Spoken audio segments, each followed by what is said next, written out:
He's ready to go. He goes out there, and the fight was going great. He was landing his shots, and he was looking like he was about to start taking over. And then he threw a kick, and you just heard like,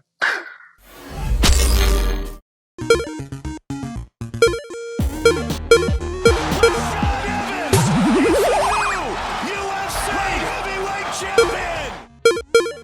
Plummer's gonna run. Plummer's on the 10. Plummer's on the 5. It's Sugar Snake Takes. What's up, everybody? Welcome back to Suga Snake Takes. How y'all doing? You guys feeling good? Ready to do some work today? Do some trivia, some questions, all the things? You feeling it? let's get it. Let's Yeah, get it. man, we're born ready. Born ready? Ready to All rock. right, well, I've got the subject today, and Jake, I want to ask you a question in particular. Like, you know what this is? You know what this kind of movement is? This is the way like MMA guys and jiu-jitsu guys, this is how they have to move because they can't move their necks anymore because their necks are always injured. And so I was thinking about it because today's topic is injuries and recovery and like what you do and some of the injuries that you've had to face. And I think a lot of people practice sport continually, whether it's professional level or not. At some point in their career, they're going to face an injury. I've had my neck jacked up quite a bit where I kind of do this, but I always say jiu-jitsu is the cause and solution to all of my body aches and pains. I don't know if you feel that too, Rashad. My neck was jacked up and I couldn't move, and I thought, I guess I'll go to jiu-jitsu. And after I did jiu-jitsu, I'm like, oh man, fine, like something loosens it up, and it just feels better. Yeah. So, but today's Sugar Snake Takes is on injuries. I want to hear about your guys' maybe your worst injury or something you've seen around injuries, and more importantly, some recovery tips or mentalities around, kind of getting out of that dark part of any sort of sports career or any injury. So who wants to take this one down first? I'll go first. I went most of my professional career without getting injured one time. I got hurt a bunch, but I never got injured. And my coach used to differentiate the two by saying, if you're injured, you need a doctor. If you're hurt, just go sit down somewhere and put some ice on it. You'll be all right. You know what I'm saying? So I got hurt a bunch, but I was just, injured pretty much only twice when I broke my hand when I fought Tito Ortiz. But when I had my ACL surgery, 2 ACL surgeries back to back. And the first one I had was very disappointing because it was on the eve of me getting ready to fight Daniel Cormier. And that fight didn't end up happening because of the whole situation. So I was sat out for a whole year, had to deal with the kind of the depression that comes along with it because, I'd never been injured. So at the time I felt like I should be invincible or felt like I was invincible. And when I got injured, I'm like, damn. So it kind of, took a little blow to my ego as well. And the recovery, though, was for me something that I wish that I would have taken it slower because I would do it, but I would do the rehab, but I would want to do too much. And I'll think just because I can do more, I should do more instead of like pulling back and not because I didn't really understand the fact that you really can't push an injury like that too much because it's a tendon trying to reattach itself and trying to get strong again. And there's really there's no rush in that type of thing. So, lesson learned. But it was one of those things that I feel like if I probably would have taken it slower the first time, then it may have not happened the second time. But the second time was, it was they say my graft didn't take. It didn't accept it. It rejected it because I had a cadaver. And then the second time I went with my own, with my own tissue, which was in my knee. So that made it better the second time. But I just never really gained the confidence in that leg again. And it was something that kind of affected the rest of my career. I would say the worst injury I've ever seen, though, was when I was in Turkey with Tyrone Spong. And he was fighting I forget dude's name. One a legendary kickboxer, like one of the best ever. And it was a crazy environment. It was like out of a movie, man. It was like the stadium was like a huge basketball stadium, totally filled up. He was fighting Saki, Goken Saki, and you know, it was like a complete filled up arena. The bleachers were wood, so they started like stomping their feet and it started having like this huge echoing sound. It sounded crazy, but Tyrone was all lathered up like he's ready to go. He goes out there and the fight was going great. He was landing his shots and he was looking like he was about to start taking over.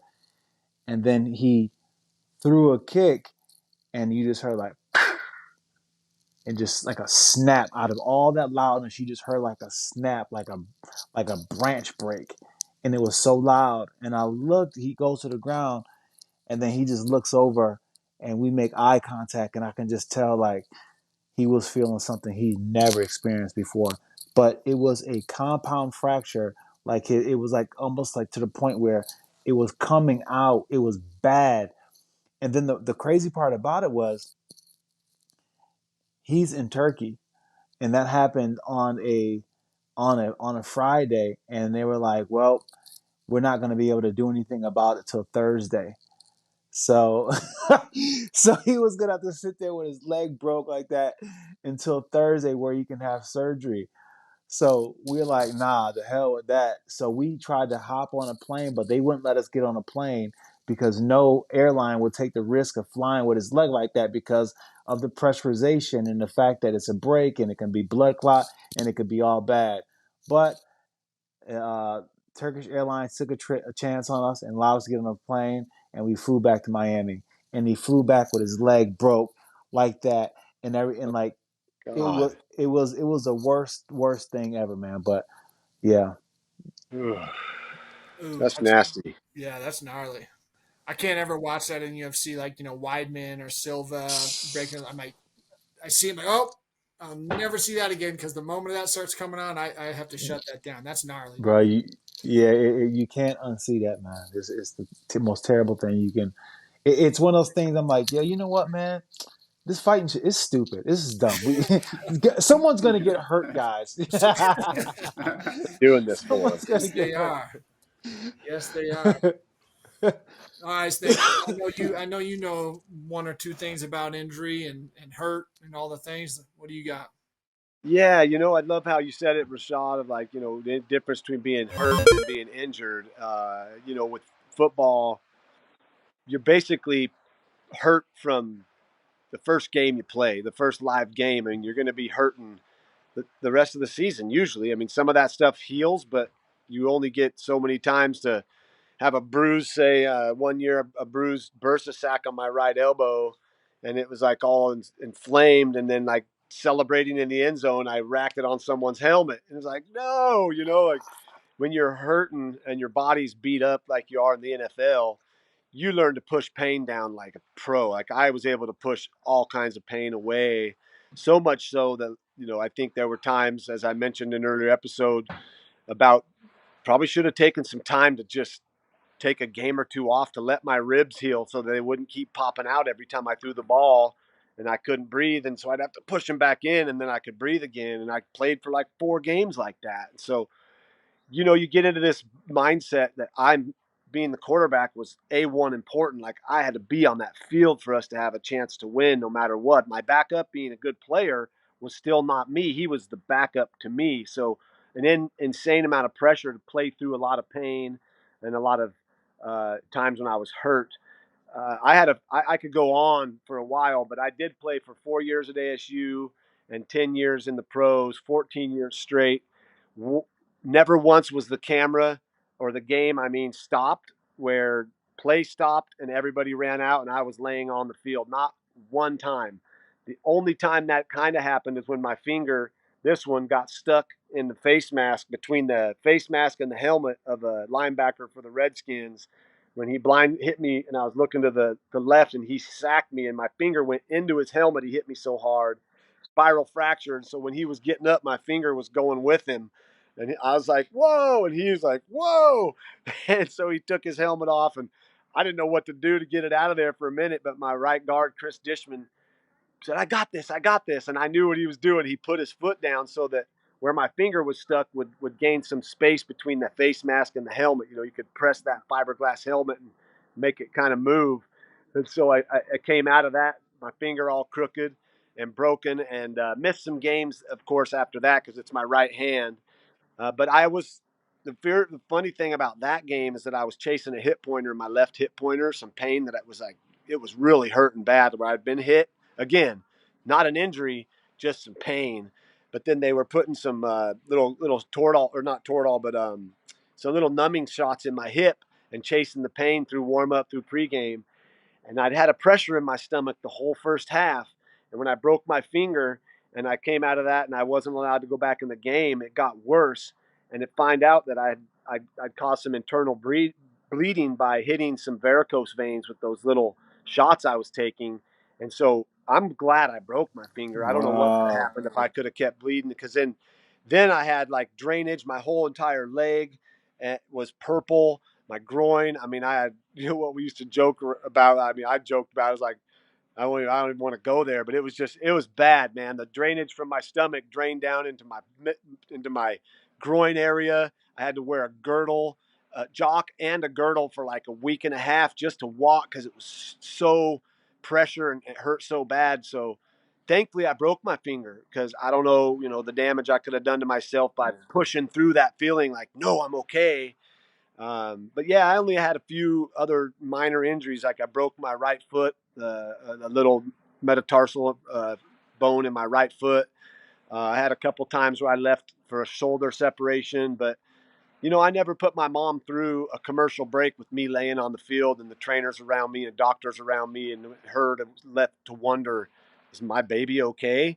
And I take a lot of pride in that. Yet there were many times I probably should have just fucking laid on the ground and said, "Get me off this field. I'm done." But I just didn't have it up here, and down here, my heart was too driven to like get back in it and be there for my team. So those were a couple injuries. I mean, and then I hurt my thumbs a couple times, which was really hard because then it affected everything I did outside of football. Like unzipping and unbuttoning your pants to go to the bathroom was like how can I do that without my thumbs? I mean, wiping my ass was a difficult thing because my thumbs No were just thumbs. killing me. And then I'd be doing something and I'd catch my thumb on the edge of the couch and just like, oh Oh. goddamn, I just set myself back how many days.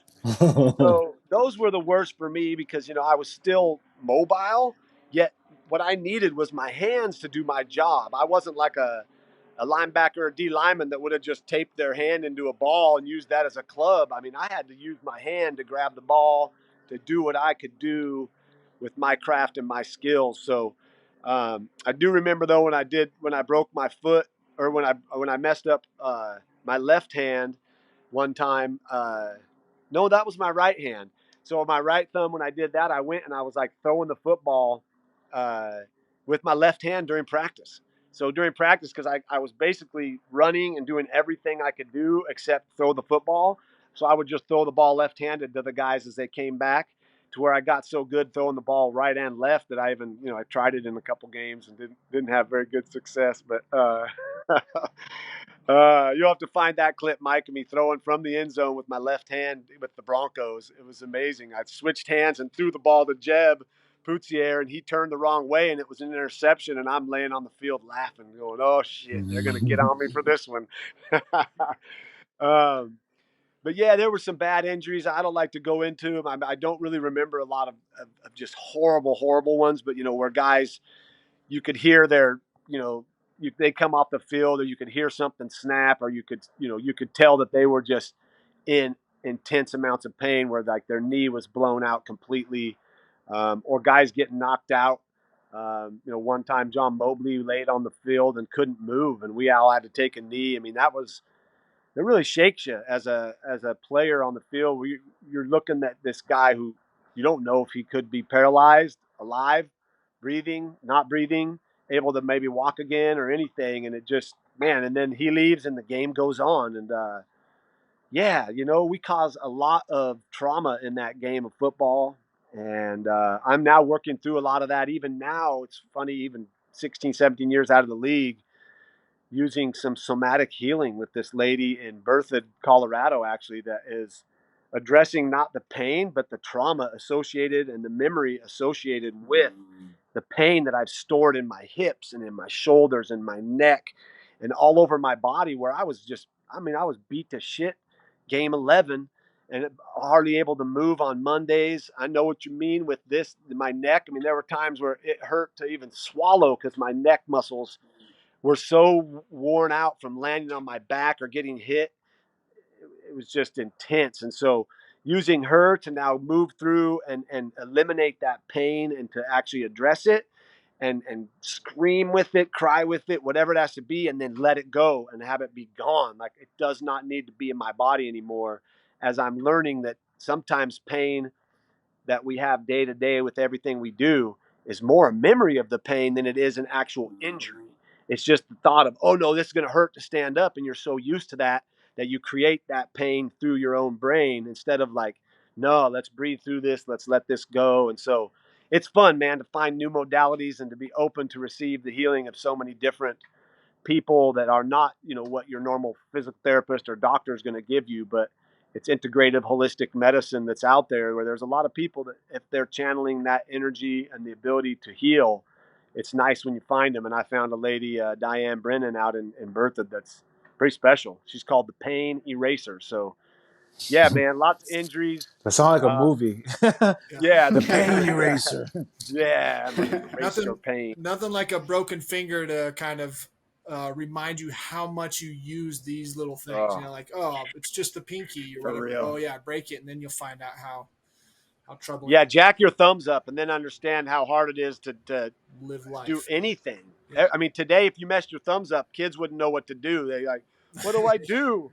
How do I text? Yeah. Gentlemen, it's time for another Sugar Snake Showdown. And Del, we're not going to make you watch gruesome injury videos, but they are some injury-related questions. So we're going to kick this off. I'm going to ask this question to Del. At Bellator 158, Michael Venom Page defeated Cyborg Santos. The end of the fight caused what injury to Cyborg? Was it A, broken shin, B, fractured skull, C, ruptured spleen, or D, torn ACL?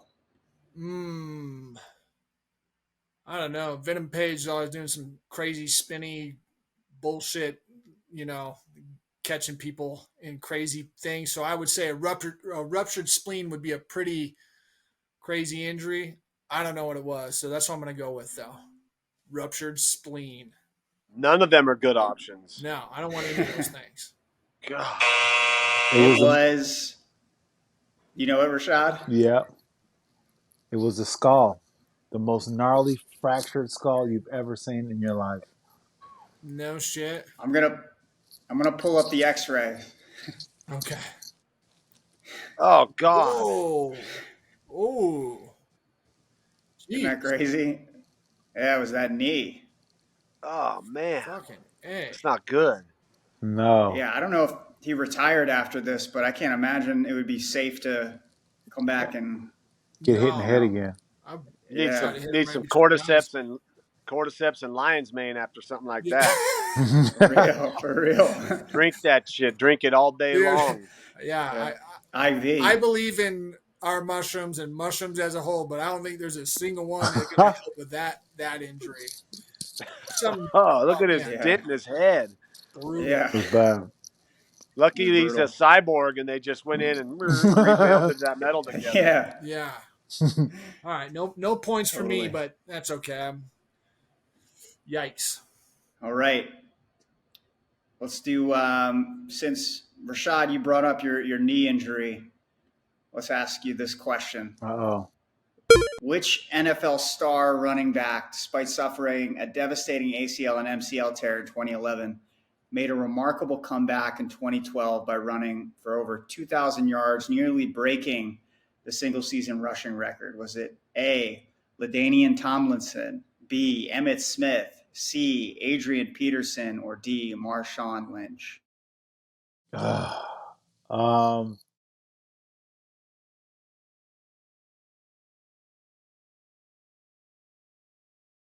Adrian Peterson. Great answer. That's It was Adrian Peterson. nice. Was that a complete guess, Rashad, or you couldn't remember? No, I knew it was either him or either LT, him or LT. I remember one of it. Okay. Nah, Adrian was amazing, man. Like you see Yeah. guys like him and they get an injury early on, especially running backs. You know, those running backs that last a long time that have the rushing record like Emmitt Smith. But Adrian Peterson, man, that guy was, holy smokes. Game-breaking speed, power, shiftiness. He was the complete package, but those injuries ended up cutting his career short. Yeah. Good answer, Rashad. Good answer, man. Thank you, Jake. On to our final question for the snake. Give it to me, baby. In the 2002 World Cup, which Brazilian football star controversially fell to the ground, clutching his face after being hit in the leg by a ball kicked by Turkey's Hakan Ünsal, leading to Ünsal being sent off? Was it A, Ronaldinho, B, Ronaldo, C, Roberto Carlos, or D, Rivaldo? I wish I had a dartboard and I could just throw a dart because right now I'm going to go with the one that I know, Ronaldo, I guess. I mean, no, you know what? I'm going to go with A because I like that name, Ronaldinho. Yeah, Ronaldinho. yeah. Give it to me, Ronaldinho. It was Rivaldo. Rivaldo. Oh. Rivaldo. One of those Okay. R's. That was some BS, Mike. That was a really random question. Yeah. It was a hard one. Dell wanted a flops video in here, so I pulled one up, and let's take a look at how this really went down. Let's watch a real injury. Cyborg was faking it, dude. Oh God. The brutality of it all. I know, man. Look at that. Look at in the leg. Hit him in the Oh, hip. look at this. Oh my gosh, the brutality of it all. Those soccer players got it so bad. I know, Dude. I get so that's one thing that kind of gets under my skin, if anything at all, is when even in basketball or soccer, these guys lay on the field after going through the lane or running down and getting tripped, and they lay there for it's like 5 minutes, and the trainers come out, and then they get up and they run around like everything's fine. It's like there Everything's should be a yeah. penalty for that. I hate that. I hate it. I mean, after getting up so many times where I could barely breathe and I was straining so hard I nearly shit my pants and still got back in the huddle to call the play. Like, come on, man. That's a joke. Joke-ass sport. Yeah, you've never That's had a soccer hilarious. ball hit you in the leg, Jake, kicked by a professional soccer player, dude. So I mean, think about the pain. It hit him Good so point, hard, Dale. his face hurt. Could you imagine that get hit so hard in your leg, your face feel it yeah, dude. You've been hit that hard, instantly? Jake? Your face is jacked up from getting hit in the leg. That's real shit. He's like it reminds me of like a 5-year-old when you throw a pillow at him and it hits him in the shoulder and they're and it hurts for days. Like, what? 5 years It old? must have got him in a nerve or something. Yeah. They just ran all the way up The to knee the bone's brainstem or connected to something. the No. face bone. No. That guy's just a sorry-ass faker. Don't you talk about Rivaldo like that, bro. Rivaldo. Rivaldo. Oh man. I hope he's okay. Yeah. I Send think he him some was fine. flowers. Yeah. Brutal. We'll get an address, send him some flowers. All right. On to the community Q&A. Every week, we're going to ask a question from our community. Be on the lookout. Make sure you're following Jake and Rashad on social media, following Get Umbo, so we can send you a free product if we choose your question. And this week, the question is from Chris Olson, Devils 4242. How would your playing career be different if you had the knowledge you have now then and the product? I assume Chris is talking about the Umbo product. So how would your playing career be different if you had the knowledge you have now while you were playing and if you had mushrooms, if you were taking mushrooms? Yeah, Chris, seeing Devils 42-42. He's a Sun Devil, and 42 is Pat Tillman's number. So obviously he's a Sun Devil fan, and I don't know. That's a question I think about and even ponder a lot myself. Just wondering, with the knowledge I have, the practices that I now have that I do use to take care of my body at the age I'm at, to stay in pretty good shape. There's such an intense amount of working out and training that goes into playing in the NFL, that I know that probably about 10 years ago, I was like, I'm going to try to come back and play, and then it dawned on me after I even thought about it, that like, holy shit, I'd have to train for probably 6 months or more just to get my neck in shape and my body in shape, just to take those hits. And so the knowledge I have now is that I don't know if I would have put my body through all of what we talked about just now, to play such a game, when it was just, players were getting paid anyway, injured or not, and to put yourself through such intense amounts of pain and bodily injury, and who knows what else, head injury wise. The knowledge I have now, and I spoke on this earlier, was probably to take some time off once in a while, to take and just say, hey, I'm not serving my team by playing at 88% when we got a backup that could come in and do just as well.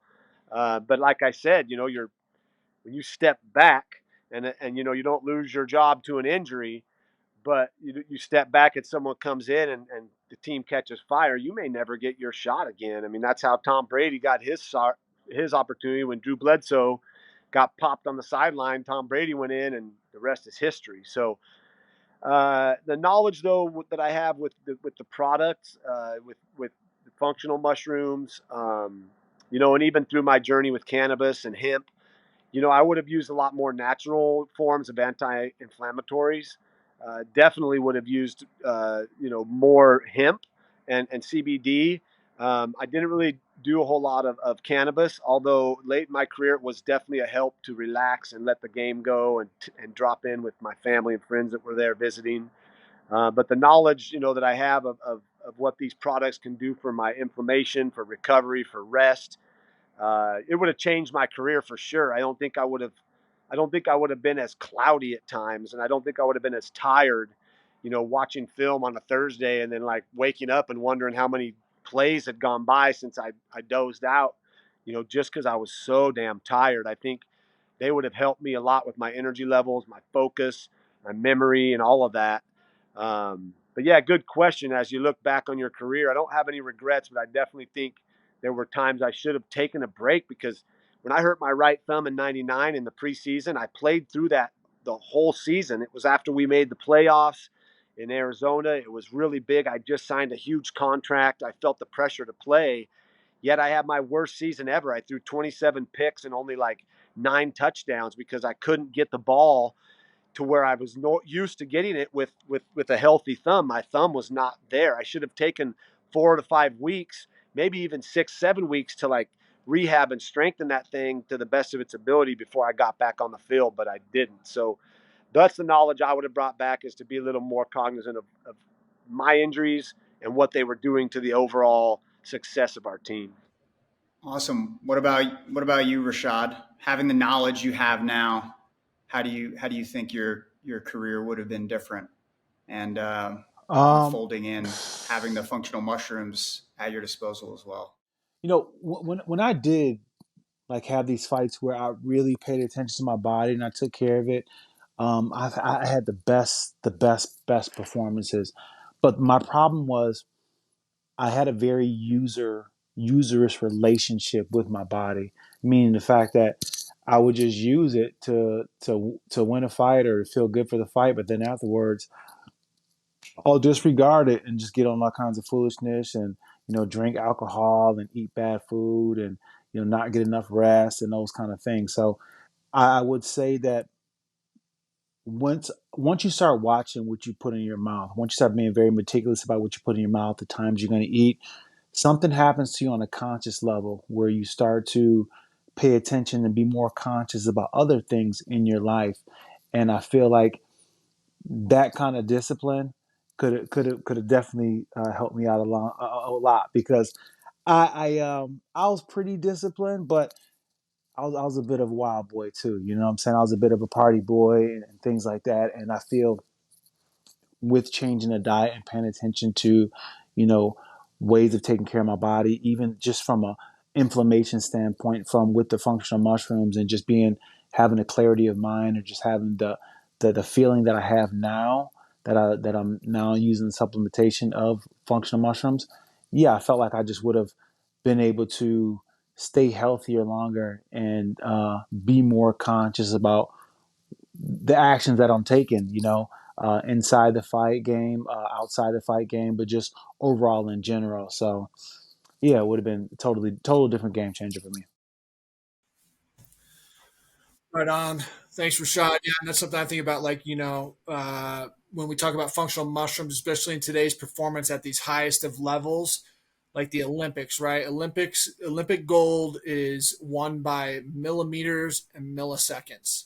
And introducing a whole new food group of functional mushrooms, whether that's our products or other products or just mushrooms as something you're eating for dinner, I really think that's a big game changer. It's like a whole food group, like introducing vegetables to athletes who've never had vegetables. Their game's going to improve. So I just want to drop that in there. But Snake, you were going to say something before we wrap? Yeah, I think just about other practices I've utilized post career: yoga, meditation, mindfulness. I think as a leader, as a quarterback, those would have served me. Even though I did my thing at the moment, I think the knowledge I have from being able to really talk good about yourself, but also to talk good about your teammates, to put that love out there. I think it could have, maybe it wouldn't have made me more successful, but it definitely would have left a more even lasting impact on my teammates and organizations that I played for. And also, you look at Aaron Rodgers, who is in the game still playing, and people wonder why. And after talking to him and in his journeys that he's done through psychedelics, he's really learned to enjoy the game and just enjoy each human body that's on his team, and just to get to know them, to connect with them, to try to bring out the very best in every one of them in a different way than what we were taught as kids. So like, come on, man, you got to do it. But more like, hey, man, you're good. You're one of the best, like encouraging them that way. And I did that some, but I think, the knowledge I have would have maybe changed that a little bit. Yep. Self-talk's important. Rashad was saying that on like one of his posts about, don't talk to yourself bad, man, because you gotta hear that Yeah. stuff. It's like that Michael Jordan, Stuart Smalley Saturday Night Live, where he's like, I'm good enough, I'm smart enough, and gosh darn it, people like me. Yeah. So, That's a good one. all right. Well, with that, we are going to wrap this up. Everybody, talk nice to yourselves. Talk nice to the people who are around you. Just raise the vibration of love, light, and mushrooms. And thanks for those questions. And another fantastic, fun episode, fellas. We'll catch you next time. Peace. Love and See you mushrooms. guys.